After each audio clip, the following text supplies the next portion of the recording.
All right, Aaron, this is our second recipe. I'm going to call it chicken curry, Revan-Style. Maybe Jason can get into this as well. Okay, so I have lined up all the ingredients here. This is the vessel I'll be making it in. And I'll pour some oil into this and I'll show you the quantity later on.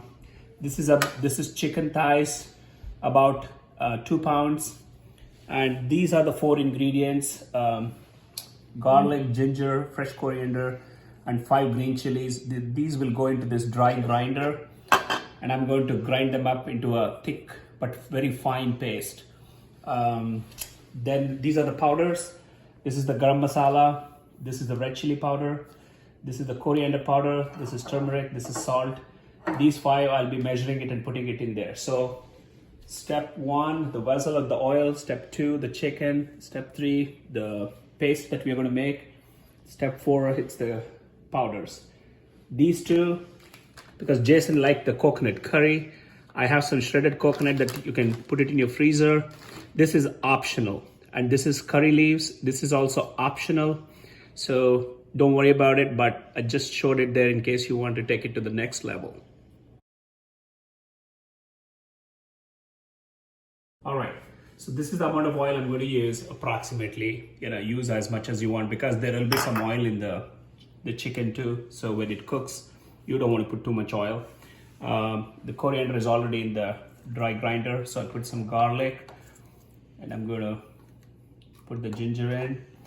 And this is like 6 chili, but you can use 1 or 2. Don't overdo it. All right, so you close this, and I'll just use a little water and then dry grind it. I'll show you in a minute. All right, this is the dry grinder. Remember, we put all these 4 ingredients in there. So a little bit water, not too much, because you want the paste to be thick. So close it. It'll be noisy.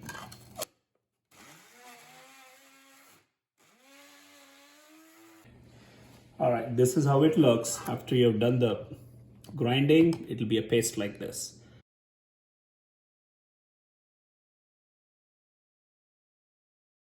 So the 5 powders to make the 5 powder mix of this much salt. There is the turmeric, maybe about a half teaspoonful, or maybe less than that. Quarter is fine. Then red chili powder, you should use as less as you want. I'm using 1 teaspoonful, but you can use half. So just use your judgment. This is coriander powder. This is another half teaspoonful, so you can use less. This doesn't give you any spice. So that's 1, 2, 3, 4. What's the 5th one? Yeah, there's the garam masala now. So this is, I'm going to put about 3/4 of a teaspoonful. You can use like half or quarter, depending on, you have to figure out what you can handle or what you like to do. So mix it up like this. The salt is already in there, so the powder is ready to go. So there you go. So we're going to put the powder here, the measured powder. Aaron, you can just dump all the powders here, you don't even have to use that. So then, all right, now this, I can use some water and use it up later on. So mix this up.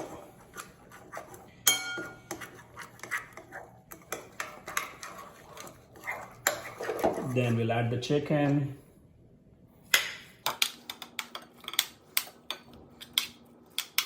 So what we're trying to do after adding the chicken is make sure you mix it up very well.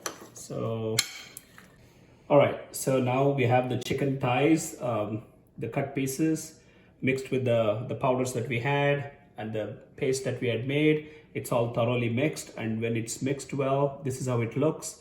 And you have to make sure that you mix it up so well that each piece is coated well.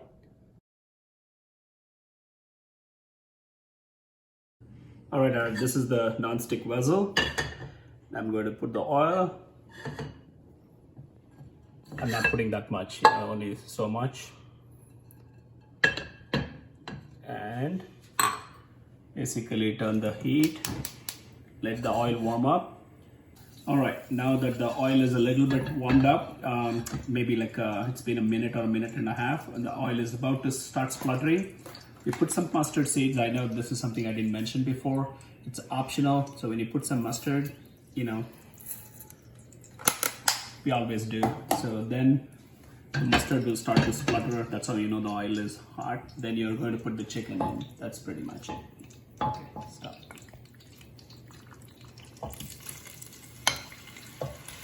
Okay, so now this is how it looks. Now make sure you give a good mix.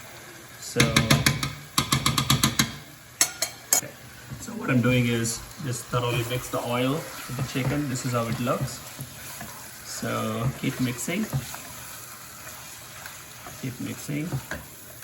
Okay. Now that all the chicken is coated with the oil that we put.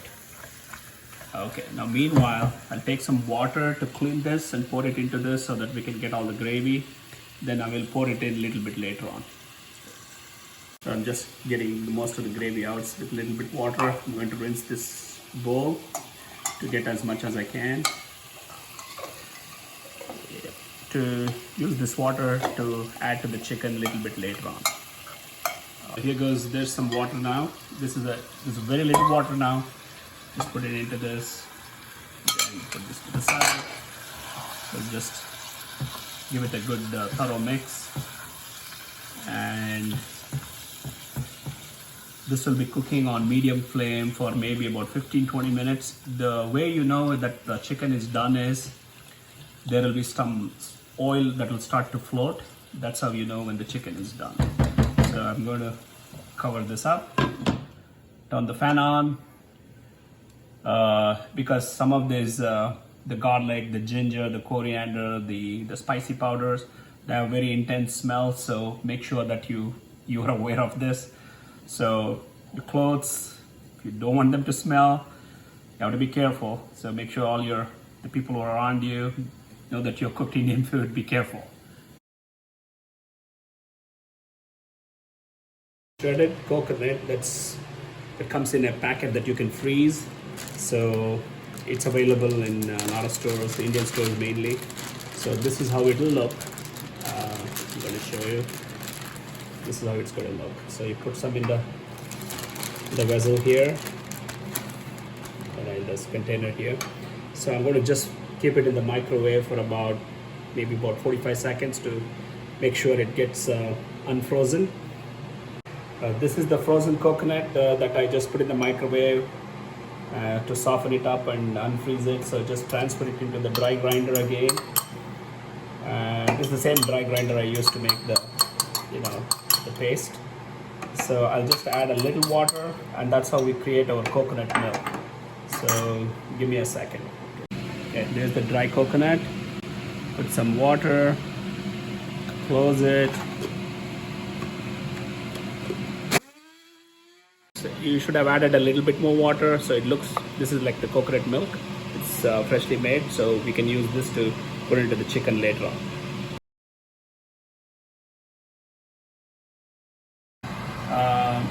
This is how it looks 10 minutes into the cooking. So I'm going to just give it a mix. Now, the coconut milk I'm adding only because Jason likes that coconut curry. So I usually don't use coconut, but this is what I'm doing now, just to make it more. My wife is smiling. So, all right. So this is the coconut milk that went in there. So it gives the coconut flavor. So now we'll leave it for another 10 minutes, and we'll be done. All right. So far, what do you think, Aaron? You think you can handle it? We're almost at the end. As you can see, once you lower the flame, so can you see the oil floating there? You can see the oil floating here. There are pools of oil. So this is the curry leaves. So I'm going to just put a few curry leaves at the top. You don't have to do this, but it will give you a nice flavor at the end. So after this, I'll keep it on low flame for another 2-3 minutes, then mix it up, and then we'll be ready to put it in a bowl and show you how it looks.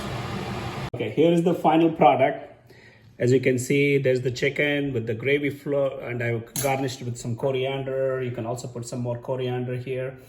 Actually, if you want the gravy to be less watery, you can put some cornstarch powder, make a liquid paste out of the cornstarch powder and put it before you take it out of the stove, so that way it'll give some thickness to the gravy. Now, this is the rice cooker. I know Jason will be impressed with this. It's a simple rice cooker. This is how rice is made. So I'm going to plate it. So there you go. So some rice. This is just jasmine rice, not basmati rice, Aaron. Okay. And there it is. So get some gravy. Decide. There's your dinner. So as you can see, there's a lot more oil because the chicken had some oil in it. So if you again, like, you put some cornstarch powder mixed in water into this chicken dish and cook it for another 2 minutes. This gravy will be thicker.